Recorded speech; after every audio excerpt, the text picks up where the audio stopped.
Bonjour à tous et bienvenue dans Bonjour chez vous. On est super content d'être avec vous aujourd'hui pour parler d'un super thème. Y a-t-il trop d'intermédiaires entre Dieu et toi? Eh bien oui, il y a des choses, il y a des personnes qu'on peut placer en intermédiaire entre Dieu et nous, ce qui nous empêche finalement d'être capables nous-mêmes d'entendre sa voix. Et c'est le sujet qu'on aborde aujourd'hui avec Aurélie et Eladj. Bonjour à tous les deux. Bonjour Lynn. Ravie d'être avec vous aujourd'hui. Plaisir est partagé. Plaisir partagé, j'espère. Toi aussi, t'es content, Eladj, d'être avec Très heureux d'être là avec vous. Oh, bon, bah, tant mieux, on est content. Hein. Tu viens à peu près une fois par mois sur ce plateau. On est toujours super content de t'avoir. Et aujourd'hui, tu seras notre expert. Tu vas nous dire quels sont les différents langages de Dieu. Bien sûr, je pense que Dieu parle et apprendre à savoir quels sont les différents langages est très important, surtout dans les saisons dans lesquelles nous sommes. Effectivement, tu as tout à fait raison. Et Aurélie, on aura un témoignage en fin d'émission. Oui, c'est ça, notre témoignage du jour nous vient du Canada. Donc, on est content d'avoir des personnes qui sont ici comme nous, qui nous écrivent. On va voir qu'elle a semé dans l'œuvre de Dieu. Il y a des choses qui se sont passées dans sa vie. Amen. Ça. Oui, Parfait. Bon, il y a plein de suspense dans cette émission et on va la commencer tout de suite avec notre pensée du jour.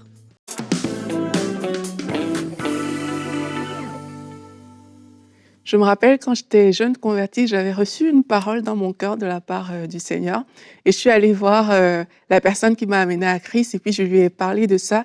La personne m'a dit exactement le contraire de ce que j'avais reçu. Et bien, devinez ce que j'ai fait, je l'ai écouté parce que voilà, c'est la personne qui m'a amenée au Seigneur. La personne avait plus d'expérience que moi dans la vie chrétienne. Je n'avais pas fait confiance à cette voix à l'intérieur de moi et par la suite, j'ai bien compris que c'est moi qui avais raison et cette personne a eu tort. Et quelquefois, justement, quand on est jeune converti, on croit souvent que Dieu ne nous parle pas trop. On pense que Dieu va parler aux personnes qui sont plus âgées dans la foi, même pour nos besoins, pour nos situations. Et on ne se fait pas confiance, en fait, par rapport au fait que Dieu, il peut nous parler, il peut se servir de nous. Et ça n'arrive pas qu'aux jeunes convertis. Parfois, on peut même avoir une certaine maturité spirituelle, mais face à certaines circonstances, on va se dire, mais je vais attendre peut-être que Dieu parle à travers telle personne ou telle autre. On ne va pas se positionner comme ces personnes qui pouvons entendre Dieu et laisser en fait Dieu nous parler. Il y a une différence, je tiens quand même à le préciser, entre vouloir une confirmation et avoir des intermédiaires. Dans le cas d'une confirmation, c'est que Dieu il t'a déjà dit quelque chose et il va te le confirmer par quelqu'un, parfois même sans faire exprès. Tu n'as pas besoin de demander à cette personne-là et la confirmation, elle peut arriver comme ça. Mais dans le cas des intermédiaires, c'est que je veux que Dieu me parle, par exemple, par Pasteur Eladj, par Yveline, je décide comme ça que Dieu, il doit me parler par cette personne parce qu'on a plus confiance à ce que Dieu dit à la personne plutôt qu'à ce que Dieu va nous dire à nous-mêmes. Et il y a ce passage que j'aime bien, dans Jean 4, c'est l'histoire de la femme samaritaine qu'on connaît. On dit à la fin de cette histoire-là, on dit alors qu'elle a prêché l'évangile, on dit il y eut dans cette ville beaucoup de Samaritains qui crurent en Jésus grâce au témoignage qu'avait rendu cette femme en déclarant « Il m'a dit tout ce que j'ai fait ». Lorsque les Samaritains furent venus auprès de Jésus, il le pria de rester et il passa 2 jours chez eux. Il fut encore bien plus nombreux à croire en lui à cause de ses paroles. Et il disait à la femme « Nous croyons en lui non seulement à cause de ce que tu nous as rapporté, mais parce que nous l'avons nous-mêmes entendu. » Donc, on voit ici dans cette histoire qu'ils ne se sont pas arrêtés au témoignage de la Samaritaine.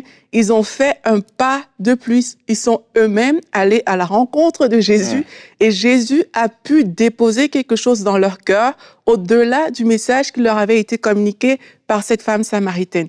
Et nous aussi, aujourd'hui, on peut aller au-delà de ce qu'on entend. Le message de la femme samaritaine était bon. Le message de votre pasteur est sûrement bon. Mais vous pouvez aller au-delà en décidant que Jésus, tu vas me parler directement à moi-même, sans intermédiaire.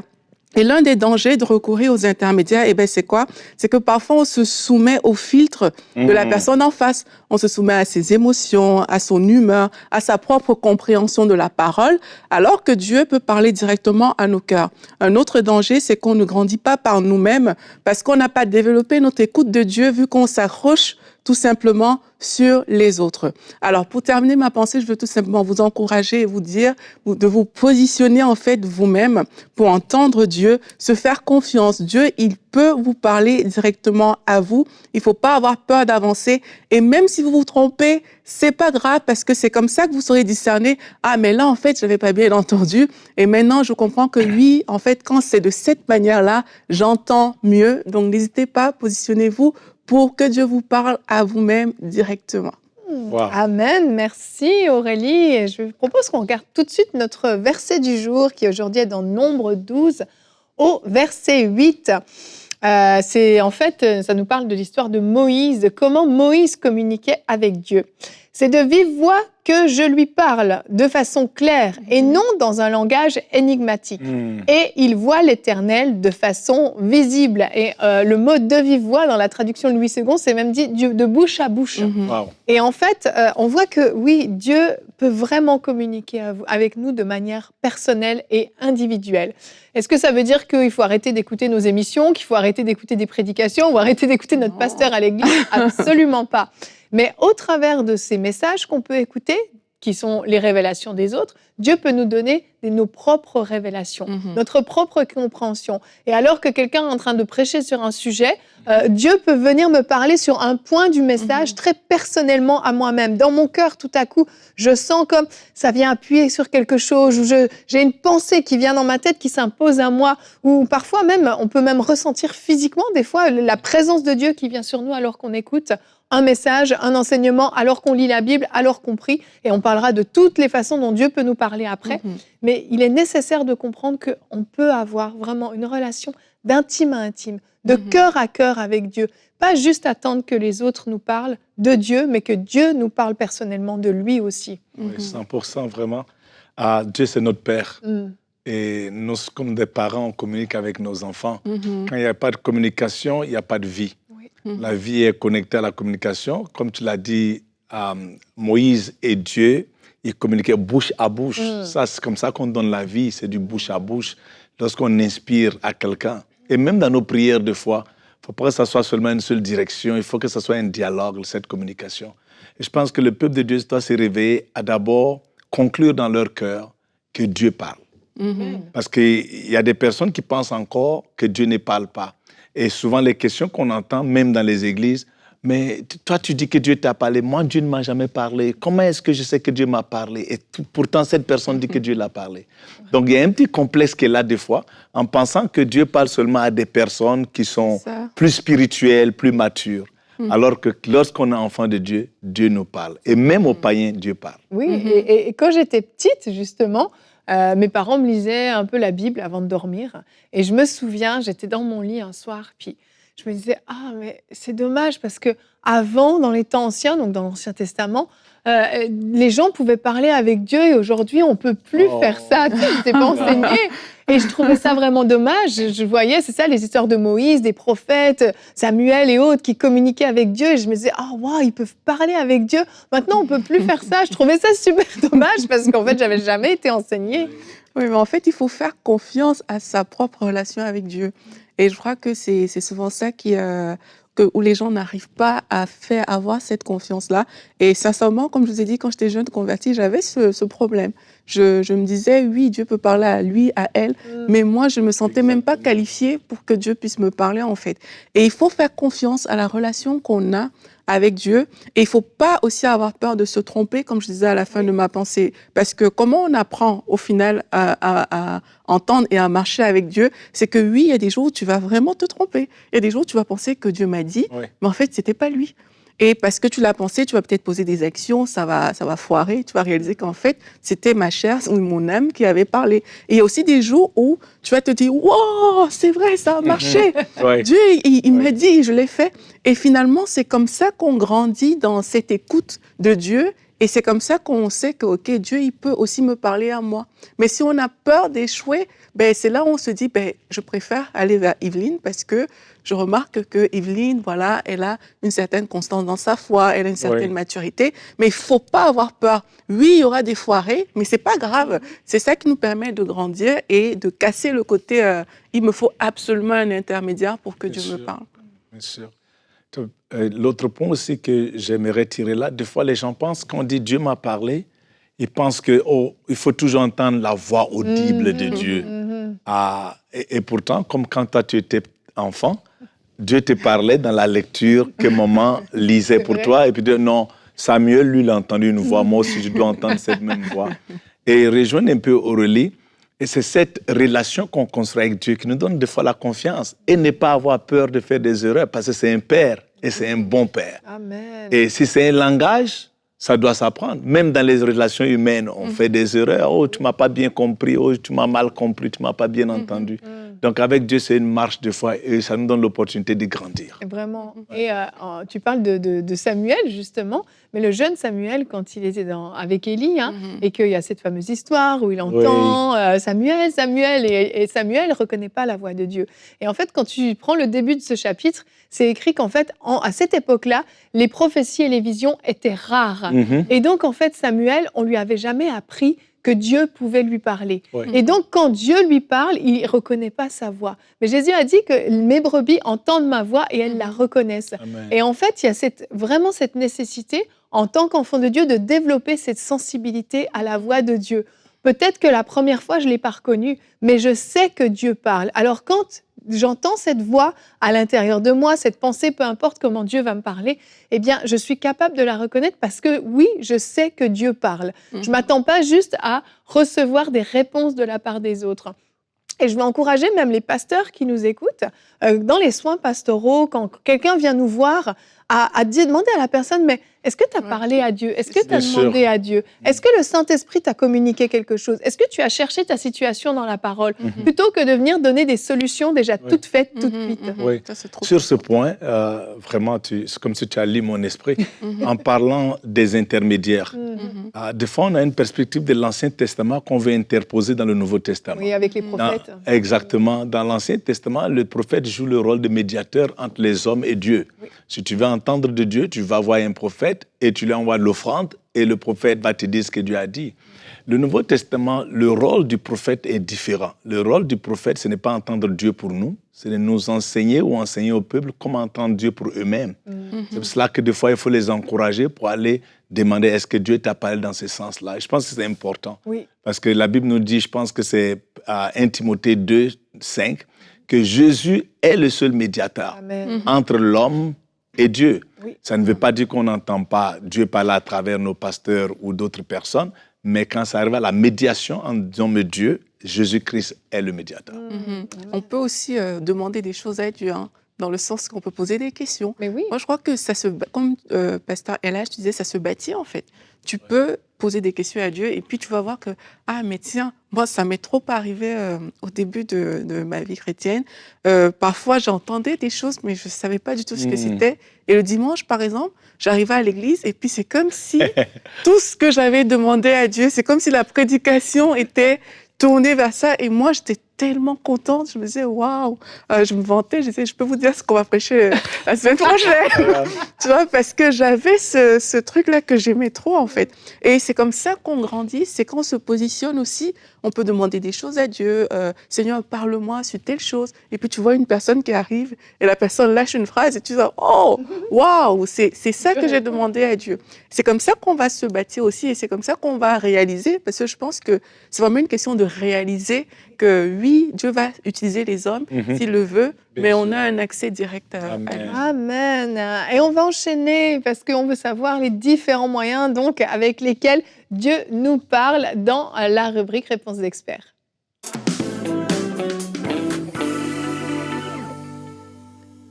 Les différents langages de Dieu. Et bien sûr, vous laissez savoir, je vais donner peut-être quelques différents langages, pas rentrer trop en profondeur pour le temps que nous avons. Le premier et le plus important, c'est les Écritures.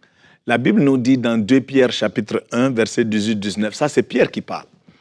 Pierre a eu une expérience incroyable dans la transfiguration, lorsque Jésus a apparu sur la montagne avec Élie et Moïse, l'un à droite, l'un à gauche. Il a vu Jésus parler, il a vu une vision claire à yeux ouverts. Mais le même Pierre nous dit qu'il y a une plus grande parole qui est plus sûre que la prophétie, qui est plus sûre que la vision, qui est plus sûre que le rêve, et c'est la Bible, c'est la parole sainte. Alors, Paul aussi nous dit que dans la vie, il y a plusieurs voies, et il n'y a pas de voie qui n'a pas de signification.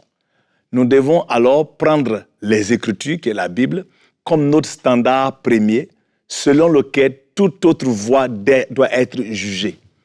En d'autres termes, peu importe qui nous communique, que ce soit un prophète, que ce soit un ange qui apparaît, une vision, un rêve, toute information réussite, révélation, direction ou instruction doit être mesurée sur le standard des Écritures. C'est pour ça que je vous encourage, retournons encore aux Écritures plutôt que de chercher des fois juste des visions et des prophéties. Amen. Parce qu'à la fin de la journée, cette parole est établie sur le ciel et dans la terre exactement.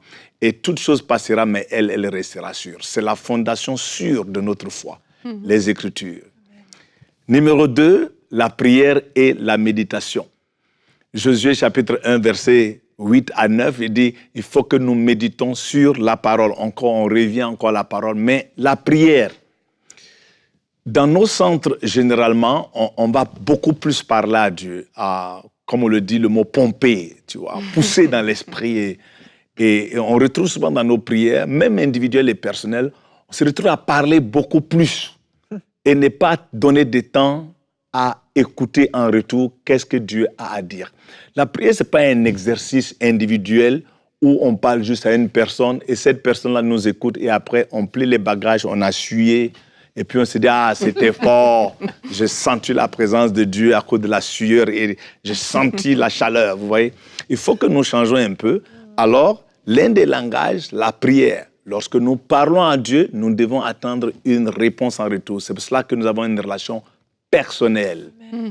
Comme Dieu parlait à Moïse, bouche à bouche, comme on l'a entendu Yveline nous dire. Donc, ne négligeons pas la prière. Je sais que nous vivons dans une société où on est très occupé, il y a tellement de responsabilités. À la fin de la journée, on fait des prières un peu rapido, mais sans donner le temps de méditer également dans la prière. Prenons notre temps, comme Josué le faisait, à s'asseoir dans la tente de la réunion. Oui. Numéro 3, il ne faut pas négliger non plus, Romains 1, chapitre 18, nous dit que la nature et la création nous parlent. Quand on regarde la nature et la création, Dieu nous parle, même à travers les saisons. On voit les feuilles tomber, on voit de nouvelles feuilles revenir qui parlent de la mort et de la résurrection à quelque part. Lorsque, pendant l'hiver, tout devient sèche et pendant l'automne, tout devient rouge et pendant l'été, tout devient vert, la nature nous parle. Même quand on regarde la montagne, on voit la création de Dieu. Quand on voit le firmament, on voit la création de Dieu. Dieu nous parle à travers la nature. Et ceux qui rejettent ça, Dieu leur donne à leur propre désir profond. Donc, on ne peut pas négliger que Dieu nous parle. Même à celui qui ne croit pas, qui n'a jamais entendu un prédicateur parler, quand tu regardes la création, la voix de Dieu, l'amour de Dieu, la compassion de Dieu, nous parle à travers la création. Numéro 4, c'est les rencontres et les expériences personnelles avec Dieu. Comme on l'a vu dans le cas d'Abraham. Abraham, que ce soit, il a une rencontre. Moïse voit une rencontre dans le buisson ardent. Moi, mon salut, c'était une rencontre pour ceux qui ont déjà écouté mon témoignage. Ce n'était pas des paroles beaucoup, mais c'était une rencontre qui communique le cœur de Dieu, qui a communiqué l'amour de Dieu. Quand j'ai vu Jésus-Christ marcher vers moi, il communiquait l'amour, la compassion, la miséricorde, sans que quelqu'un n'ouvre sa bouche pour parler. Il y a des rencontres que nous avons avec Christ. Même dans sa parole, des fois, tu rencontres un verset. Et ces versets, sans que quelqu'un n'ait parlé, ces versets commencent à communiquer à ton esprit, t'enrichir et une foi s'élève en toi. C'est vraiment un réma qui change tout. Donc, ne négligeons pas seulement ces rencontres. Également, Marie aussi a eu une rencontre avec un ange et l'ange lui a communiqué les pensées de Dieu à son égard. On parle aussi de la prophétie. Dieu aussi parle à travers la prophétie. Paul dit, ne négligeons pas la prophétie parce que nous sommes un peuple prophétique. Et je vais le mettre ensemble avec les rêves et les visions également. Job dit, dans Job chapitre 33, il dit, Dieu parle d'une façon ou d'une autre. Et quand le sommeil profond tombe sur l'homme, Dieu met ses pensées dans son cœur pour l'éviter de ne pas être détruit, pour le sauver de la destruction. Dieu parle dans les rêves, Dieu parle par la prophétie, Dieu parle par la vision. Le livre de Actes chapitre 2, verset 16 nous dit, dans les derniers temps, en parlant de Joël chapitre 2, je déverserai mon esprit sur toute chair. Ils vont faire quoi? Ils vont prophétiser, ils vont voir des visions et ils vont avoir des rêves. La prophétie, le rêve et la vision, je le dis comme ça, à part les Écritures, c'est le langage de Dieu pour le croyant du Nouveau Testament. Si vous regardez comment est-ce que Dieu a communiqué, même en commençant les choses avec Marie, c'était des visitations, c'était des rêves, c'était des visions et c'était la prophétie. Il ne faut pas négliger ça parce que des fois on entend « Oh, la prophétie s'est passée ». Donc il y a deux extrêmes. D'autres qui rejettent la prophétie et d'autres qui pensent qu'ils ne peuvent pas vivre sans la prophétie. Nous devons avoir une balance claire lorsque ça arrive au langage de Dieu pour toi et moi. Bien sûr, il y a différents types de visions et mon rôle aujourd'hui, ce n'est pas de donner ces détails, mais une autre fois, on pourra en parler en profondeur. Mais ne néglige pas ton rêve. Il a sauvé la vie de Jésus-Christ par un rêve qu'il a donné à Joseph en lui disant « Passe par ce chemin, ne passe pas par l'autre ». Dieu parle encore et en rêve et en vision et par la prophétie. Il parle également par les miracles et les signes. Et le plus grand signe que nous avons eu, c'est le signe de la croix. C'est le signe de la naissance par la Vierge Marie. Alléluia. C'est ce signe-là par lequel Dieu a communiqué son salut et son amour et son plan de rédemption à l'humanité. Dieu donne encore des signes. Des fois, tu peux te retrouver dans une place, tu te demandes, je vais prendre une décision majeure, mais je ne sais pas quoi faire. Et puis tout d'un coup, tu es en train de rouler et tu peux voir un signe qui te dit exactement la question que tu avais. Tout d'un coup, tu te dis, ne tourne pas là. Et tout le monde a vu le signe, ne tourne pas là. Mais pour toi, ça devient maintenant un langage que Dieu utilise maintenant pour te parler, alors que c'est juste un signe. Peut-être des fois, c'est la naissance de quelqu'un. La naissance de Jésus par une entraille qui ne pouvait pas concevoir celle de Rachel, c'était un signe pour son père Jacob. Quand Joseph est né le 11e enfant, Jacob a dit, maintenant là-bas, moi j'ai fini d'être un employé, je vais être propriétaire, je plie mes bagages, je vais chez moi. Donc Joseph était un signe pour changer son statut. Et le dernier point que Aurélie avait mentionné si bien, c'est la voix intérieure, le Saint-Esprit.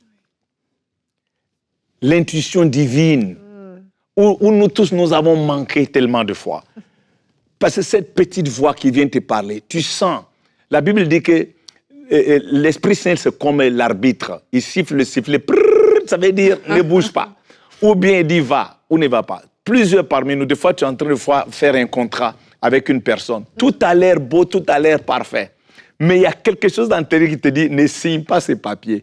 Alors quand tu regardes, waouh, les revenus vont être formidables, cette personne a l'air bien, il dit les bonnes paroles, la bonne éducation, les bons contacts, alors qu'il y a une voix intérieure. Cette paix, ouais. C'est cette voix-là, ce langage-là qui consiste à la paix intérieure. Quand tu perds cette paix, s'il vous plaît, ne bouge pas. Prends la pause jusqu'à nouvel ordre. Voici vraiment, rapidement, certains langages que je vais partager avec vous et j'espère que quelqu'un a été béni de recevoir ça.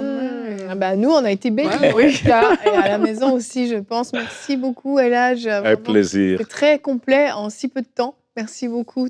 Très, très important. Merci. Et je vous invite à vraiment creuser ces différents langages, à vous mettre vraiment à l'écoute de Dieu, que ce soit une vraie décision que vous prenez aujourd'hui. Seigneur, je veux entendre ta voix, je veux changer ma manière de fonctionner et je veux vraiment développer cette intimité avec toi. On continue notre émission avec notre rubrique témoignage.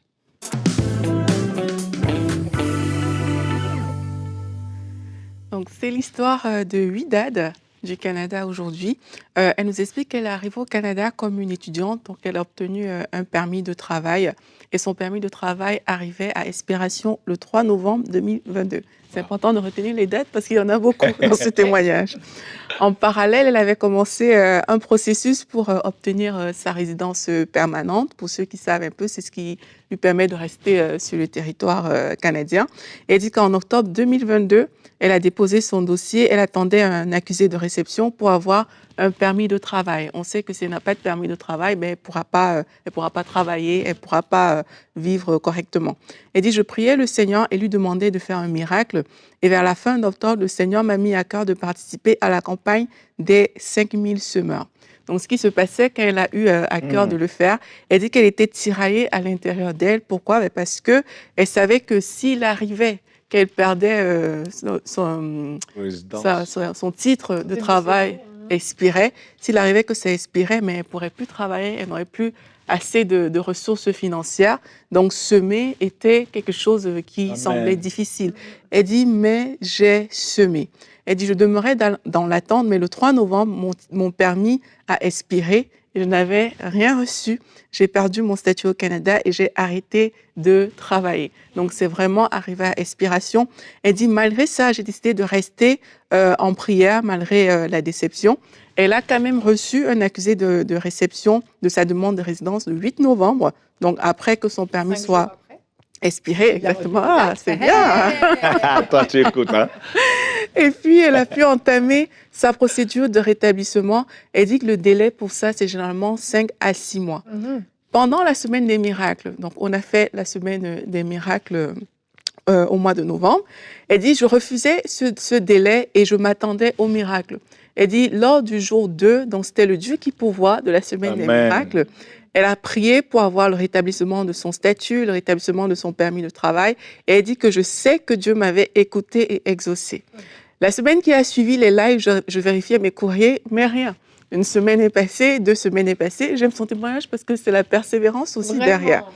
Elle dit, je ne voyais rien et l'ennemi venait me mentir, me faire douter. Je pleurais, je demandais au Seigneur, mais pourquoi? Et elle dit, puis le 30 novembre, j'ai reçu une lettre basique du gouvernement qui disait que ma demande de résidence permanente était en traitement. Le délai pour ça, normal, est de 22 mois. Donc, normalement, c'était trop. 2 ans. Et puis, elle dit, finalement, le 7 décembre, je me lève à 9 h et je vois que j'ai reçu un courriel de l'immigration. J'ouvre la pièce jointe et je vois votre demande de résidence permanente a été approuvée. Donc, il y a des étapes qui ont été brûlées pour elle. Il y a eu une accélération divine. Quelque part, elle nous dit qu'elle remerciait le Seigneur. Le Seigneur a fait l'impossible. Elle nous donne un verset à celui qui est capable de faire par la puissance qui agit en nous infiniment au-delà de tout ce que nous demandons ou pensons. Elle dit que ce verset était tellement vivant pour elle. Et maintenant, elle attend... Elle a eu sa résidence permanente, le rétablissement aussi de son statut, son permis de travail. Tout ça, au lieu que ça se fasse en 22 mois, Dieu l'a fait en 1 mois. Très beau témoignage. C'est un processus que j'ai moi-même fait, la demande de résidence permanente au Canada, qui est long, je le confirme, c'est long. C'est pas l'affaire de 2 mois comme ici, mais à peine 2 mois. Donc vraiment, on rend grâce à Dieu pour ce beau témoignage. Et puis cette sœur a semé. Et si vous avez à cœur, vous aussi, de semer dans cette œuvre, eh bien, vous pouvez simplement aller sur emcitv.com/don si vous voulez vous aussi déposer une offrande au Seigneur, peut-être dans une situation que vous traversez ou simplement parce que vous voulez bénir le Seigneur. Et puis, je veux te remercier, Pasteur Elal, te remercier Aurélie pour cette belle émission et on veut vous encourager à être à l'écoute de Dieu. On veut vous encourager vraiment à vous reconnecter à lui. Si dans le passé, vous aviez de la facilité à l'entendre et aujourd'hui, vous ne l'entendez plus, eh bien, dites simplement au Seigneur, Seigneur, je veux encore entendre ta voix. Et demain, on se retrouve. Nous allons parler d'un thème qui fait un petit peu suite à cette émission, puisque nous allons parler de se laisser enseigner par le Saint-Esprit. Tu l'as dit dans tes points, le Saint-Esprit est un des langages de Dieu. Et Elhadj, tu seras notre coach. Comment étudier la Bible? Alors, on vous donne rendez-vous demain. Bonjour chez vous.